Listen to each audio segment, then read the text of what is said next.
Hi everyone, Paolo here. Welcome to the channel where I make how-to videos. Time to share what I've learned, and I'm back with an iOS tutorial. A while back, I covered a tutorial on how to use StoreKit 2. It was pretty new. There has been lots of improvements since then, and there are newer APIs and StoreKit Views which has been around since iOS 17 that we could use. In this video, we're going to learn how to get started with in-app purchases using StoreKit Views. I'll cover the different merchandising views with some simple demos. We are going to look into the store view, the product view, and the subscription store view. We'll also revisit some of the StoreKit 2 APIs we've used on my previous videos. Feel free to check those out. Let's get started. So here I have the StoreKit Views documentation. I'll drop a link in the description below. Basically what we're going to do is create the product view, store view, and subscription store view as I mentioned earlier. And here on the right I have my simple app running on the simulator. Each one of these tabs represents the StoreKit views. The home tab contains my business logic. So the logic is for any items purchased for the products or store, it would show up here. And if I have an active subscription, it would unlock this content here. Cool.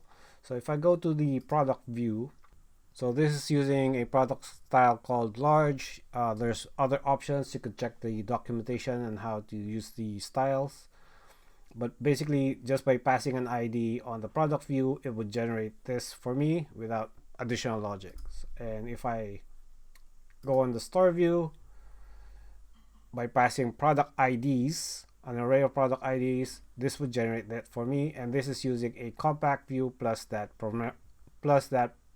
promotional offer image, similar to the product view. And on the subscription view, I'm using this default subscription style. I could flick around from premium to basic, and let's try it out. So first on the product, if I purchase this, it's gonna open up this purchase simulator as well, so you could test out if everything's working fine, and automatically it would deem that option for you once you purchase the item. Now on my business logic, I'm handling that and making sure that any purchase item is shown here. So I have the Unreal Engine purchase, so it's showing on here. If I go to the store view here, you would see that the Unreal Engine, the one that I purchased individually, is now deemed. I can't purchase that anymore. And here I could go ahead and purchase the other item, which works similarly. It's gonna deem that out. If I go to my homepage here, you would see that I have the Swift item showing here. Cool. And now let's try the subscription. So if I go to subscription here, I could go with the premium, and the UI would update with what plan I have. And similarly, my logic here is unlocking that page. If I go back here, I could change plan as well, and I could also manage my subscription. I could cancel it from here. So all of that handled by the subscription store view. All right, so let's try getting into the details of it. Let's start coding. So I'm going to start a new project and walk you through it. So I'm going to call this project YT StoreKit Views and save it on my desktop. Cool. So if you're using the promotional offers image here, you would need to create your StoreKit configuration file at the top folder, because I think it's causing problems if you create it down here. So make sure you're on the top folder here. And by the way, I'm using iOS 18.2 at the time of this video. So I'm going to right click here and select new file from template and search for StoreKit. Hit next. I'm going to call this products. Since we're starting from scratch, but if you already have an app running on the App Store, you could sync that, so you don't need to recreate this, but we're starting from scratch. Cool. Now on the bottom section here, you could start adding an in-app purchase or a subscription. So we have consumable, non-consumable, non-renewing, and auto-renewable. So we're going to cover non-consumable and auto-renewable. So I'm going to create a non-consumable, which will be my courses. I'm going to call it Unreal Engine. Take note of the product ID. We're going to use that later. Cool. Now you could define the price or turn off family sharing if that's your logic, and here you could also add an image for the promotional offer and localization. So if you have supporting multiple languages, you could do it here. So here I'm just gonna quickly bash this up, and I have on my desktop here an image. So here, if you're using the image section here, it would modify that StoreKit file on your directory. So go ahead, keep the Xcode version and save, and then save anyway. Just make sure that your StoreKit configuration file is on the top folder, as I mentioned, if you want to use this image here. Cool. Now let's get cracking on another one. So this one I'm gonna say Swift, and save. I'm also gonna add an image there. Cool. And then I'm gonna create a auto renewable. So for the auto renewable, you need to first create a group. So I'm gonna call this premium group, and you need to add your first item on that group. So the first item would be, it's called premium, and then you could define an offer type so for the premium I'm gonna say $20, and it's for 1 year. It has introductory offer of 3 days. So all of that you could define here, and if you have offer code, promotional code, win back offers, you could define them here, which I'll not cover in this video. Also here, make sure you specify the localization. So here in this case, premium and premium test, and I'm gonna add one more auto renewable, which would, and then select the group, and then this one would be called basic, and I'm gonna call this basic. Cool. Now we have our StoreKit configuration setup. We could first create our business logic. So I'm going to create a new file. I'm going to call this StoreKit Manager. I could move that actually here. And first I'm going to import the StoreKit. I'm going to create a class called StoreKit Manager, not NMS object. It should conform to the observable object. Cool. Now we need to create array of product IDs, a string array, and a string array of subscription IDs, and the string for the group ID. So if I go back to my product here, if I go under group here, this is the group ID, so I need to copy that. And for each one of these, the product IDs, the Swift, premium, and basic, I'm going to put them in their own array strings. So going back to my StoreKit manager here, paste that, and I'm going to create a var group ID, which would contain my group ID here. Cool. And let's go back to the content view here. Let's start creating our UI. So I'm going to create a tab view. First item here is the home view. It's going to be a VStack. It's going to be for the purchase courses. So we'll handle that later once we complete the business logic. But now we could add the product tab, which has a system image of also make sure that you add the StoreKit manager. So private var, I'm going to call this StoreKit is equals to StoreKit manager. So before we access the product view, we'll make sure you import StoreKit, and here you could do product view, and these are the different ways you could call it.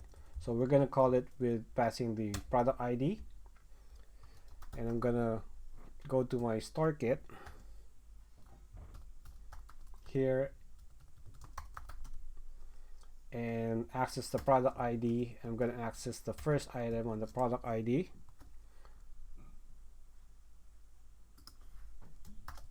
There's a code error here. Cool. Now if I refresh this, if I go under product here, I won't see anything. So make sure you go under the edit scheme here, and then for the StoreKit configuration, select your StoreKit file and hit close. And now we should see the item here being listed. You can see there's no image here. So the other thing you could do here is say prefers promotional icon, and if you set that to true, the icon would show here. So let's try putting this in our simulator. Cool. And you can see it's working now. Right now it's showing on this automatic compact style. So if I go here and change this with the modifier product style modifier product view style and select large, and you would see we now have a more prominent UI. Cool. And if I do the testing here, it should work. Hit OK. Now we just need to handle it in our business logic here. So for my business logic,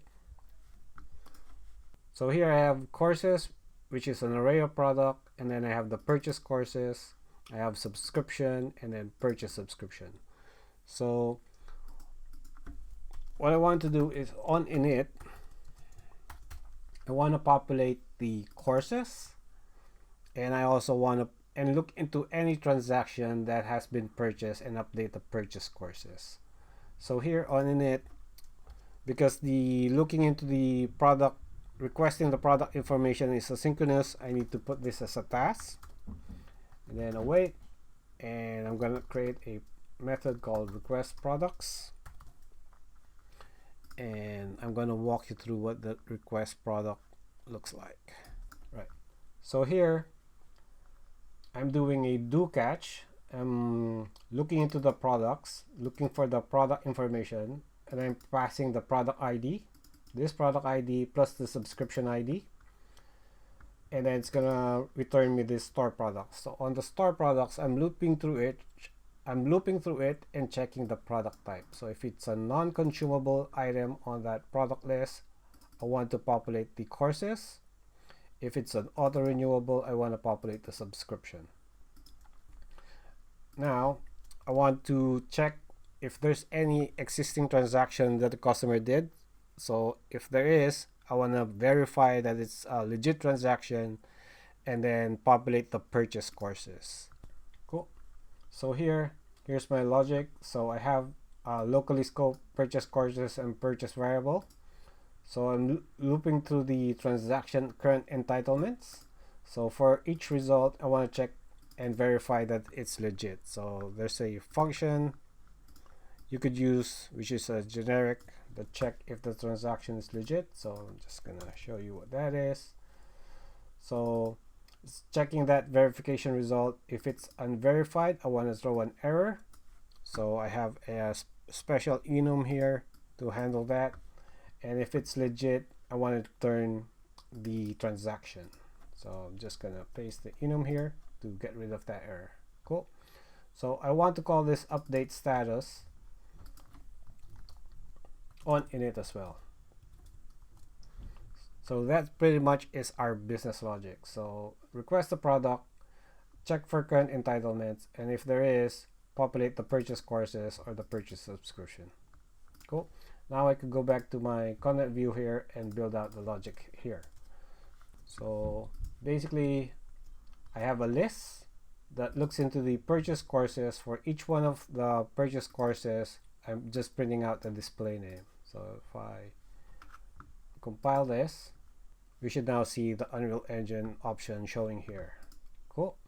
Now let's try building another tab which will contain our store view. So let's start using the store view. So here are the options for the store view. The one I'm going to pick is the IDs and prefers promotional icon. So here I'm just going to pass the StoreKit plus the product IDs and set this to true. And let's build this. So right now it's using the default, but here you can see that the Unreal Engine option has been grayed out and the Swift option is now available because we're passing the product IDs. So you could use the same product style, product view style, to modify the look and feel of this one.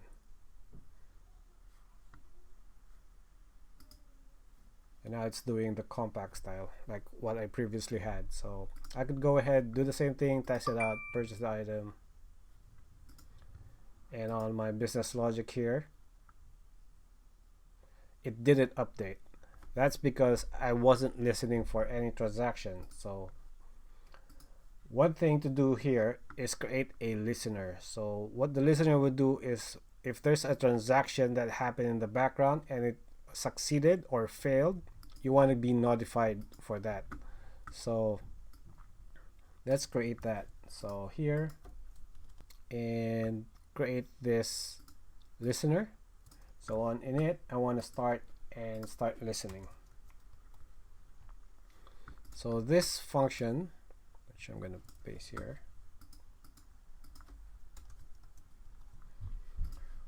would run a detached task and listen for transaction updates. So if there's a transaction update, I want to again check the result, verify that transaction.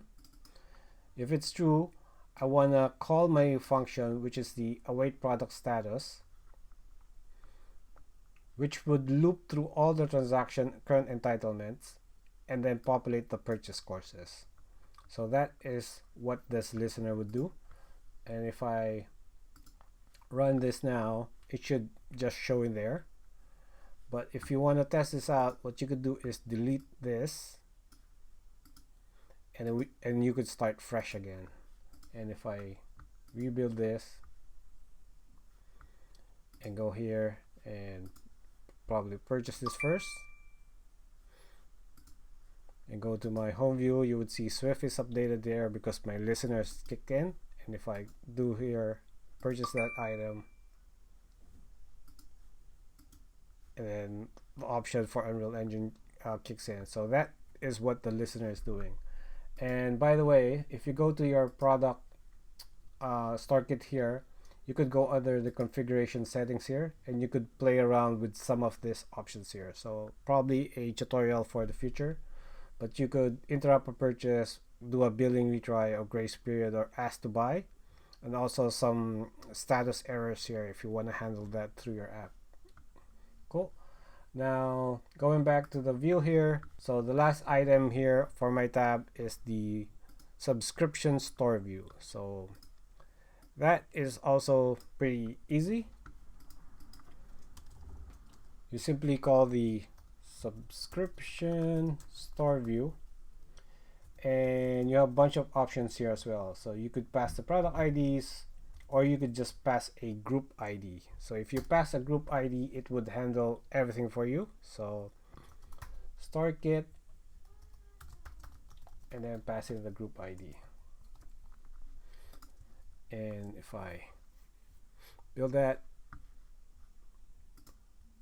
you would see it handled the basic UI for me and it has this option. So you could create that managed subscription like the one that I had by calling the manage sheet subscription. So if I go here and type in manage subscription sheet, so basically it requires a boolean binding and the StoreKit ID. So we already have the StoreKit group ID, so I'm just going to pass that, and I'm going to create a new state to handle the subscription sheet pop-up,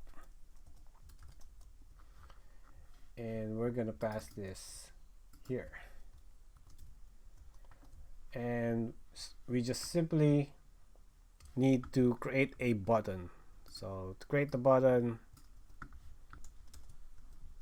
gonna do it like this and build. Go under subscription here. You could see we have the manage subscriptions sheet opening. So we don't have any current subscription yet, so I could cancel that. I could go ahead and subscribe to the basic.